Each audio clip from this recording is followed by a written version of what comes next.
Happy Saturday. It's February 3rd, 2024, and you are listening to Morning Meeting. I'm Ashley Baker in London. And I'm Michael Haney in New York City. Michael, we are only 11 days away from Valentine's Day. I can't wait to see you very soon. And we have a love fest of an episode of Morning Meeting today. We've got romance, we have intrigue, we have drama, and we even have Truman Capote. Well, at least his ghost. We do. Tantalizing show today, as you note. First, it's been more than 3 years now since Jennifer Dulos, a mother of 5 in Connecticut's wealthy Fairfield County, disappeared. Her body has still not been found, and her husband, accused of the murder, is dead by his own hand. But now, his lover is on trial, and many wonder, will the truth ever be known? Rich Cohen, who has been following this story for us from the beginning, has the latest. Then, the new miniseries about Truman Capote and his destructive feud with the Swans, otherwise known as the most powerful and beautiful women in New York City, is out. And who better to tell us about the gossip behind the feud than Sam Kashner, who details how Capote committed a form of social suicide when he spilled their secrets. And speaking of beautiful, hard-to-please women, Paul Campbell has a different perspective. He'll be here to tell us what you learn when you date a supermodel. Ashley, where would you like to begin today? Michael, there's only one place we can begin. We have to talk about Feud, Capote versus the Swans. I mean, did you see the first episode? Of course. Okay, this is airmail porn, Michael. I'm sorry to say. It's like, what's not to love? The Upper East Side, the 1960s, Babe Paley, Truman Capote literary star. It does not get any more us than this. I was addicted. I could not turn it off. Michael, let's talk about Tom Hollander. I mean, I'll have what he's having. I don't know how he completely transformed himself into Capote, but it's weird, and I'm here for it. We also have to mention Naomi Watts' Babe Paley. I mean, incredible. Who knew? You know, a brown bouffant, a little bit of Givenchy, and boom, she becomes Babe Paley. And it's a fascinating portrayal. I love everything about this show. Anyway, but thank goodness we don't have to just rely on my gushing. We have a real expert here, Sam Kashner, who's a writer at large for Airmail, and he knows the Capote universe intimately. We are thrilled to have him here to bring some insight into this great new show and also into the man behind it. Welcome, Sam Kashner. Hi, Sam. Hello, Ashley, Michael, hello. Sam, I'm tempted to call you Willy Wonka today because this story is pure candy. I mean, I can't decide what part of it I like best. First of all, have you been waiting for this moment, for this Feud show to come out? I mean, you are an expert in all things Capote. Oh, no, hardly. But it is kind of great in a way that there's still more gold in the Capote mine. I was really happy to see that John Robin Bates, who wrote the episodes, and Gus Van Sant is directing it. And it's kind of impeccably cast, don't you think? Sort of amazing. It's an important story in a lot of ways. I mean, for people who are interested in Truman and what happened to him. So, Sam, let's take us back. I mean, when he wrote In Cold Blood, he was a literary sensation. Fame, fortune, acclaim, assignments, it all came raining down on him. What happened next? Well, it was the best of times and the worst of times for Truman. I mean, you're right. It did make him a celebrity. It gave him a lot of money. He was able to buy a beautiful, great house in Sagaponic, and he had his famous black and white ball at the plaza. But it was the pinnacle of his literary fame. And I think that that's partly why we can figure that he went to this material in which other people feel that he's kind of betrayed long friendships and intimacies to create another sensational work, that might have been part of the intention. He became heavily involved with alcohol and drugs. He kind of really sort of fell in love with Studio 54. And in a way, his celebrity kind of drained his gifts as a writer in some way. He was enmeshed too in this circle of the Upper East Side Beaumont, right? And who are some of the players in that universe, and how did his relationships with them unfold? Well, he was very tight with Babe Paley, who was the wife of William Paley, who was one of really the most powerful men in New York, if not the country. He was the head of CBS, and he kind of reigned over that network. And then there was a woman named Slim Keith, who was at one point had been married to the director Howard Hawks, and she later would marry British royalty and entered the British aristocracy. And Gloria Vanderbilt, Lee Radziwill, who was a grudge-holding sister to Jacqueline Kennedy, and CZ Guest. All of these were women who loved having Truman around. He was a great storyteller. He was a good listener. And they had, of course, not an inkling that they would wind up in this work, which kind of blew up. Like, as someone said, he was building an atomic bomb in his apartment at UN Plaza, which at the time was a very posh address. The Kennedys, Robert Kennedy had an apartment there, and Johnny Carson. And so it was kind of a storied address. Let's talk about that work. Let's cut to, as you note, it's 1975. Esquire magazine appears, as you reveal in your story, and he's got a story in there called the Cote Basque, which is, it sets the New York, that whole world of Upper East Side women, it sets them aflame. The title comes from the restaurant. Tell us how this story, what it's about, and why it basically goes off like an atomic bomb and takes down its author as well as many other people. Yes. Well, the Cote Basque was published in Esquire, and the setting really is the restaurant where a woman named Lady Coolberth meets a young hustler, I believe named B.P. Jones, is it? And essentially, the piece is a kind of monologue in which, as she looks about the room in the restaurant, she sees these various people and begins to kind of dish the deep dish gossip about them. And while in the book their names are disguised, they all knew who they were. And there are some kind of notorious, if not scatological, stories told about these various women. And he's also very catty about them too. I mean, he tells one story in which I believe it's a disguised version of Gloria Vanderbilt not recognizing one of her husbands. And she recalled that incident, I'm sure.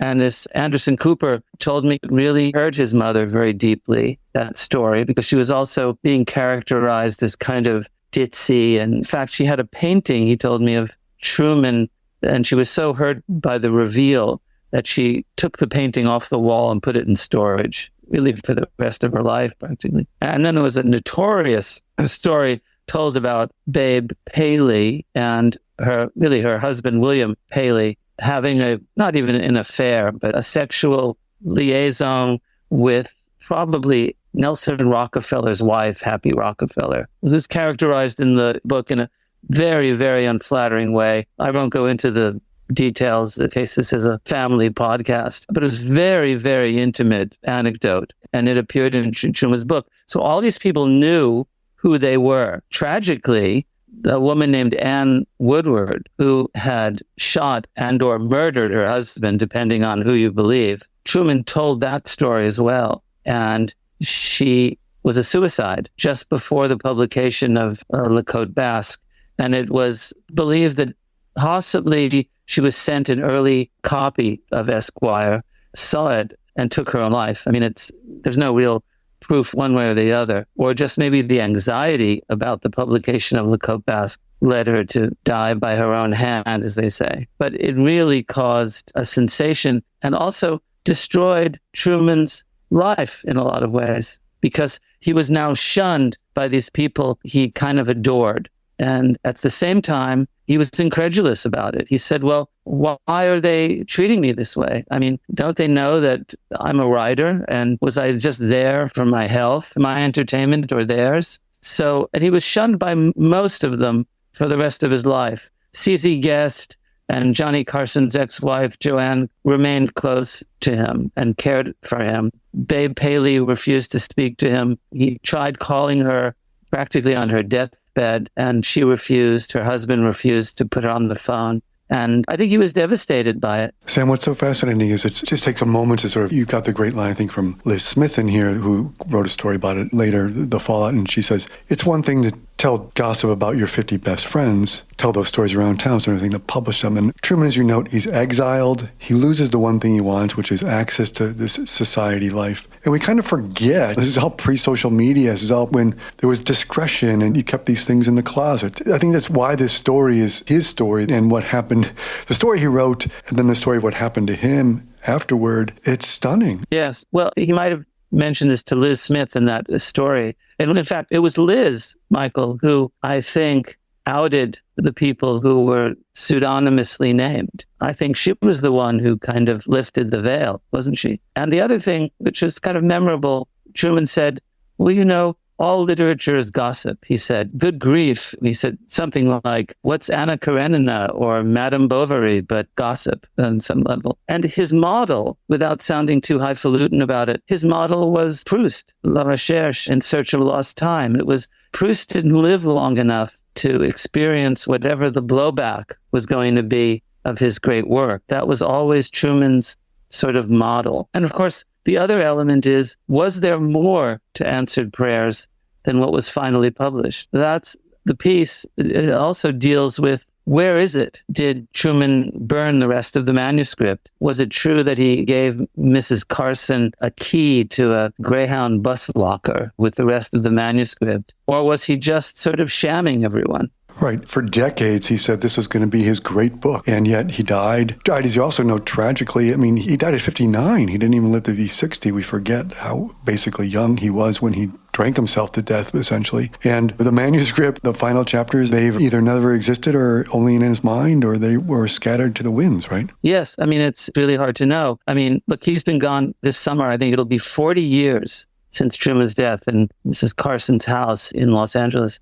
We're still looking for the rest of Answered Prayers. It's kind of like the literary equivalent of Amelia Earhart's playing. So personally, I don't think the rest of the manuscript ever existed.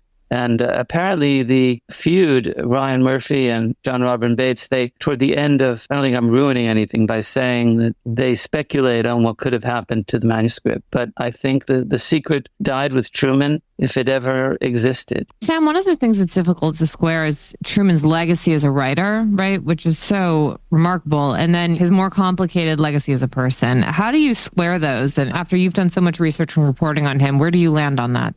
Oh, gosh. Well, great writers, genius writers, great artists are often can be terrible people. This is the great dilemma. I wouldn't want it to have spent a lot of time with Ezra Pound. Picasso was kind of a fink. So I actually think Truman was kind of a great friend and people really loved him and he was great company. But if you try to square it, I think you get into trouble. You just have to take these great works and appreciate them and realize that they were made by kind of complicated and conflicted people. I mean, by the way, actually, I mean, a lot of people don't believe Answered Prayers is a great work, that it's a lazy, tired work at best and misogynistic and just not good writing. But I kind of disagree. I think it's sort of fascinating. And I think he ultimately gave sort of, in a weird way, I feel he gave kind of meaning to a lot of kind of shallow lives. As he said, without their money, a lot of these people would just be lost. So, well, Sam, as always, a wonderful piece and a wonderful conversation. Thank you so much for both. Oh gosh, thank you. Take care and thank you again. Michael, I'm so into this show. I'm going to start wearing evening gowns and putting my hair in a bouffant and wearing lipstick all the time. You're not even going to recognize me. Does that mean I have to start talking in a very low voice like this and drawing things out in order to talk to you, Ashley? I think you do, Michael. That's my attempt at a Truman Capote. When you come to London, you and I are going to go to dinner at the River Cafe. I've already promised Ruthie and the team there that we're going to do it. And you know what? I'm going to wear one of those dresses and you're going to act like Truman. Is that too campy even for us? Maybe. You can wear the dress and the bouffant and smoke the cigarettes, and I'll do my best to be a good walker for you and a companion. I just hope that people remember what a brilliant writer he was. I mean, In Cold Blood, still one of my favorite books. I feel like his legacy is being a bit tarnished by this show, or maybe I'm totally wrong because obviously we haven't seen it all yet, but he was completely genius. He was genius. One of the things I loved when I worked at Esquire is we had this archives closet, and when you went into the closet where all the old issues were kept, there was also these two filing cabinets, and they were like almost like little recipe file, and each of them had a note card that was an assignment card. Back then it was all done by hand, some assistant typing out. And I remember one day flipping through it and I came across the assignment card for this story where you can also see what Capote got paid, which was $25,000. And that was in $1975, which I just want to point out, I did the math, would be the equivalent of $140,000 today. Are you kidding me? Man, word rates have changed. Well, if you're looking for a different side of social conflicts gone wrong, we've got an amazing story here from Rich Cohen, as usual, which sort of ties into the other side of destructive social behavior. Yes, indeed. Rich is a writer at large for Airmail, and he has been covering the long saga of photostaulos for quite some time now. Rich is here to catch us up. Welcome, Rich. Yeah, thanks for having me. Rich, you've been following this story for a while now, but we haven't heard from you. What brings Photos Doulos back into the picture? And first of all, who is the guy? Bring us up to speed. What is this trial going on that you're following? Well, it's a trial that sort of shook Fairfield County, Connecticut, where I live. A woman who's very sympathetic, who I crossed paths with in all kinds of ways, life's with. She's from New York. She went to Brown. She's a writer. She was a young playwright in the city at NYU. We have a lot of friends in common and know a lot of the same people. She moved out to Connecticut and she got married I think she got to a point where she really wanted to have kids. She got married to this guy, Photos Doulos, who she met at Brown, and was very handsome and kind of almost like a movie star kind of guy, but he kind of flew under the radar and he should have tripped certain warning signs, but I think he didn't because of the familiarity of having gone to college and thinking that you know people that went to college or from your hometown when maybe you don't really. And one of the lessons of this story for me has always been, you don't really know anybody. And they had 5 kids in 7 years, which is a big stress on a marriage. He had a business that built these kind of McMansions, high-end homes, but the business wasn't really a going profitable concern. He was being bankrolled in his lifestyle by her father, who sort of kept the whole thing under control. And when her father died, the whole thing kind of fell apart. He had an affair with this woman named Michelle Traconis, referred to in all the documents as the paramour. She took her kid, she moved to New Canaan, she got away from him. They had this very contentious divorce. And one day she went to drop her kids off at the New Canaan Country School and vanished. And every sign pointed to him. Rich, when did this happen? May 24th, 2019. That's when she disappeared. And then this sort of police case began where the cops were putting together this unbelievable case because they never found her body. And it's very hard to prove somebody guilty of a murder if there is no body, because there have actually been cases where people have been tried for murder and then the person turns out not to be dead.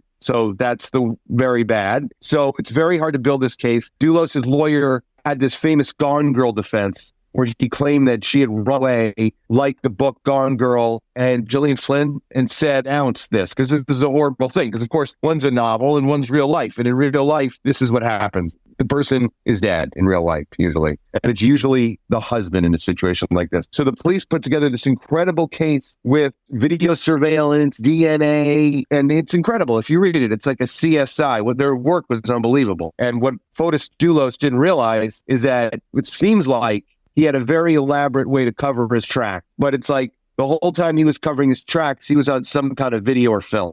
When he realized he was going to prison and he was probably never getting out, he killed himself in his garage, got his car, unplugged the carbon monoxide monitor, and killed himself that way. Gone. Never been found. Finally declared dead in October. Photos is gone, and only 2 people that were charged remain. This guy, Kent Ma Whitney, who'd been Photos Doulos' lawyer, not working with him and supposedly helped give him an alibi, and the paramour. Now, after years of waiting and delays because of COVID, because changes of lawyers, all kinds of arguments, finally now, all these years later, Michelle Traconis, the paramour, is on trial.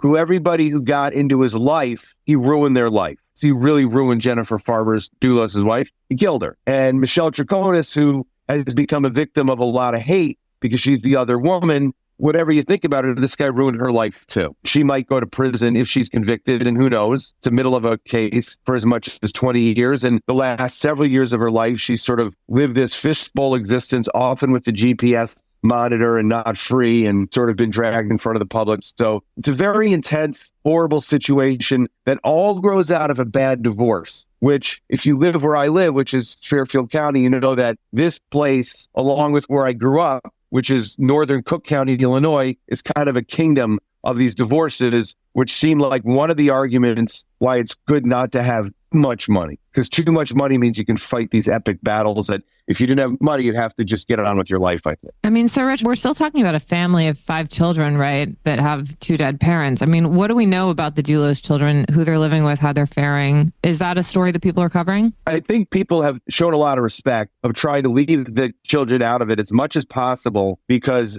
I mean, that's just, think about that legacy. I mean, the worst legacy in the world. A lot of money, I think they're going to get, but just shows you money is not only is it not everything, it's almost nothing. And they're now being raised by their grandmother, who's Jennifer Farber's mother, who's 89, living in an apartment on the Upper East Side, attending these sort of very elite boarding schools in the city that we all know the names of. And they have each other, man. I mean, that's a lot of siblings. So at least they have each other, because when you come from a family like that, you're your own nation and no one else can really understand you. They're like citizens of their own sad nation is how I look at it. So Rich, let's go back to Michelle Troconis. You've been attending the trial in Stamford, Connecticut there and watching this unfold. It seems she's been undone. You talk about this case that law enforcement has been so methodical in preparing against, but she's really kind of been undone by her statements to the police in her interrogations. Well, you notice something when you read a lot about crime trials and study crime, which is there's a certain kind of person who they think the cops are stupid or something.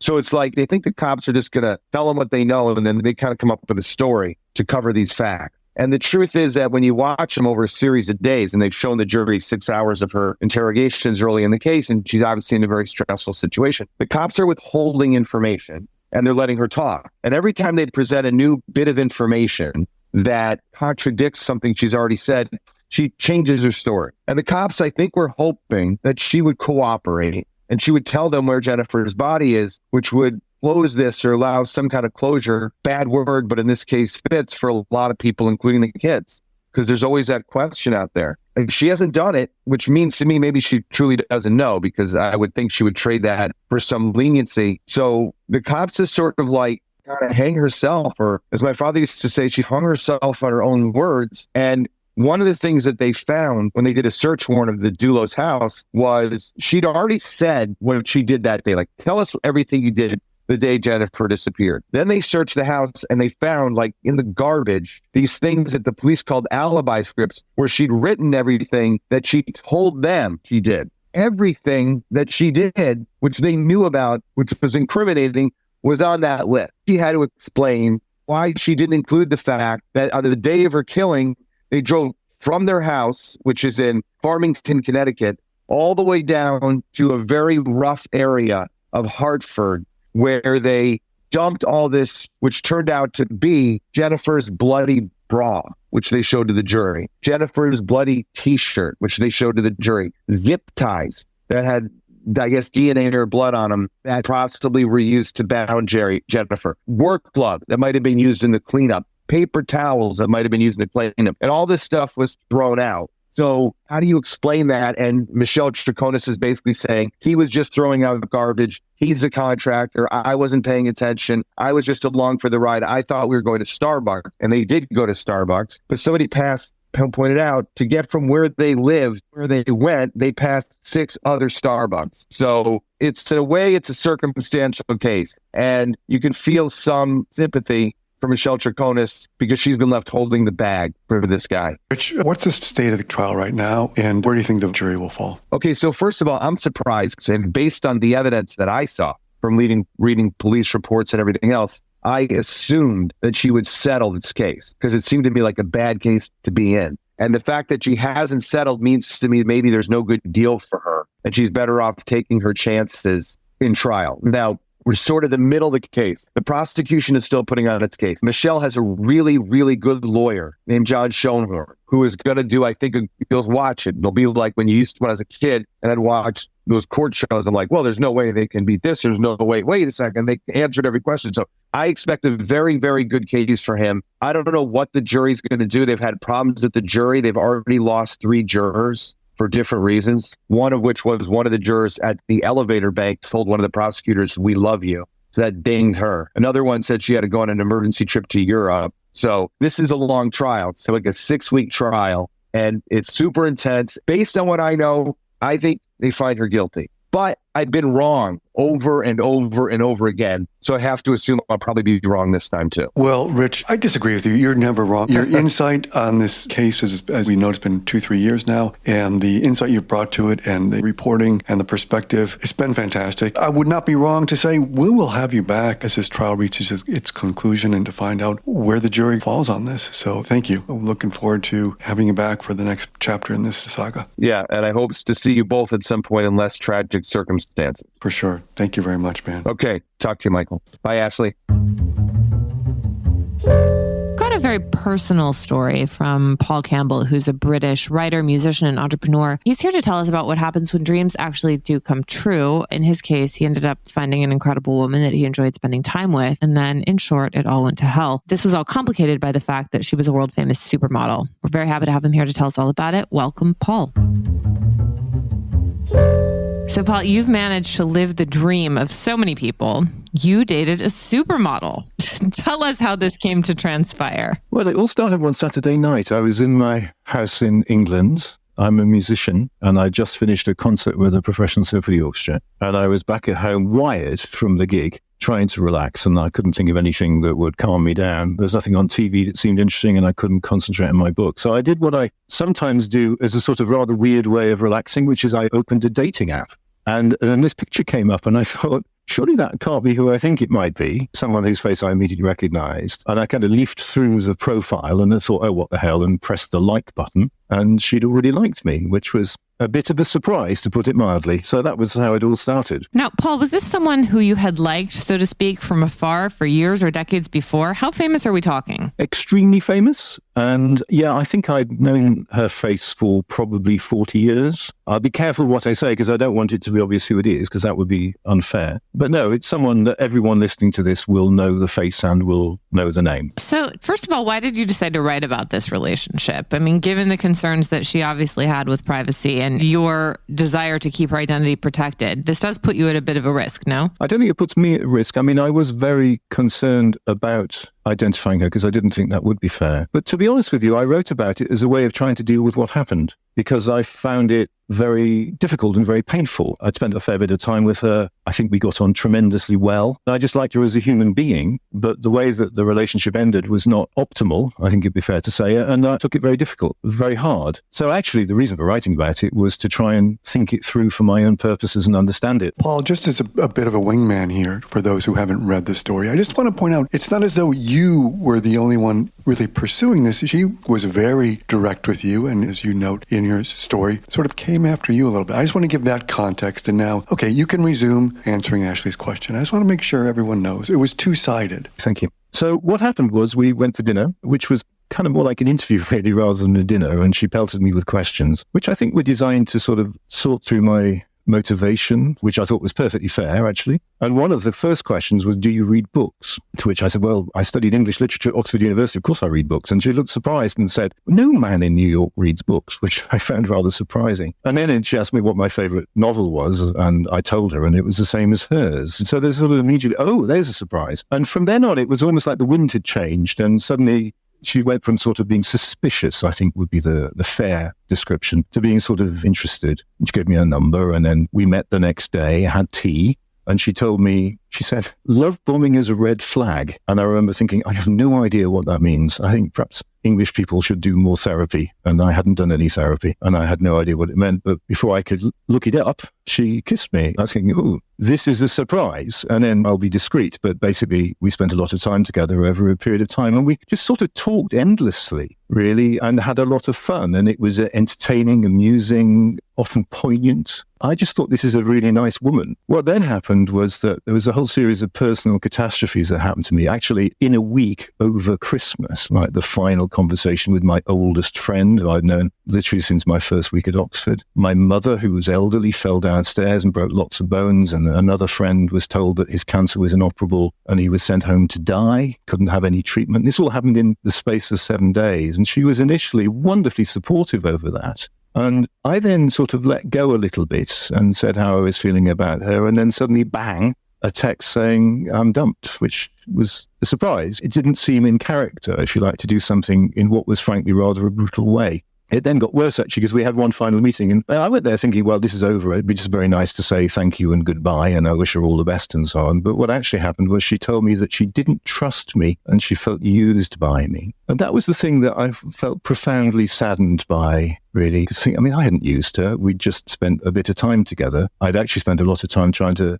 think about her career and what she does next, and coming up with a lot of ideas which come partly from my own background. I trained at the BBC and used to work in radio and television for a long time. So I kind of came up with ideas which I think, if she'd implemented them, would have made her the next Oprah. because she has such extraordinary warmth and charm on camera, not merely because she's beautiful, but because of her personality. And I really think there was a career opportunity there. So we did talk a lot about her and her career. And it was sort of mysterious suddenly to be told that I was using her. It seemed really very peculiar. Paul, as you note, though, and I can understand this, a man gets a text saying the relationship has been broken off. I found it very interesting because you presented it as a theoretical case to a friend who deals in matters of the mind. And can you just tell us what your friend diagnosed this sort of behavior? So I spoke to a psychologist and I described this woman's background and some of her experiences with men. I didn't name her and I didn't say anything about what had happened between us. And I said to my friend, so how would somebody like that behave? And the psychologist friend said, well, she would run towards you at 1,000,000 miles an hour. And if you show any emotion in return, she'll run just as fast in the opposite direction, which is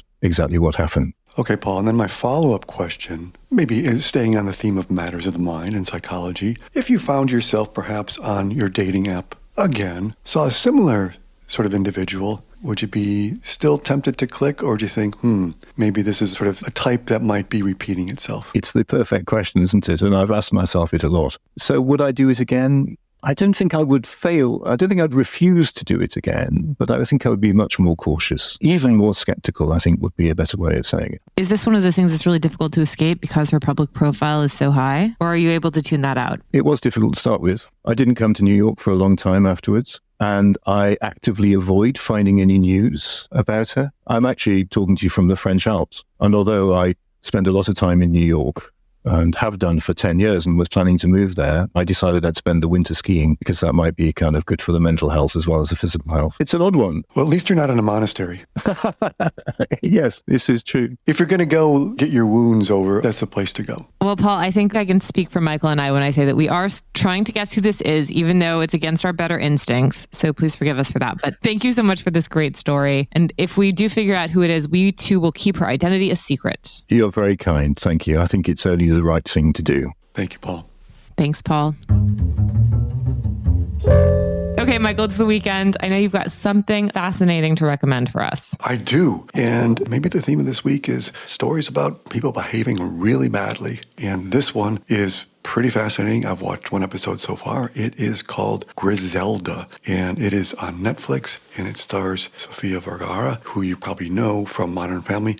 And it's brought to us by the team that did Narcos. I don't know if you watched that, but the show starts with this quote from Pablo Escobar, the notorious narco lord, which says, "The only man I was ever afraid of was a woman named Griselda Blanco." And this is the true story of how she, in the 70s into the 80s, became one of the great drug dealers in the world. So I gotta tell you, it's like she's just, you can't take your eyes off her. The bad behavior, the drama inside of this story. I'm 2 episodes in. It's sort of like a female version almost of Scarface in some ways, but it's pretty amazing. As I say, it's based in reality, how she came to Miami and then started to set up and running 10 years as a drug operation in New York City. So it is called Griselda. It is on Netflix right now. Well, thank you all so much for joining us. Michael, love talking to you. Can't wait to see you in London. Dinner at the River Cafe. It's already booked. Will you please read us out?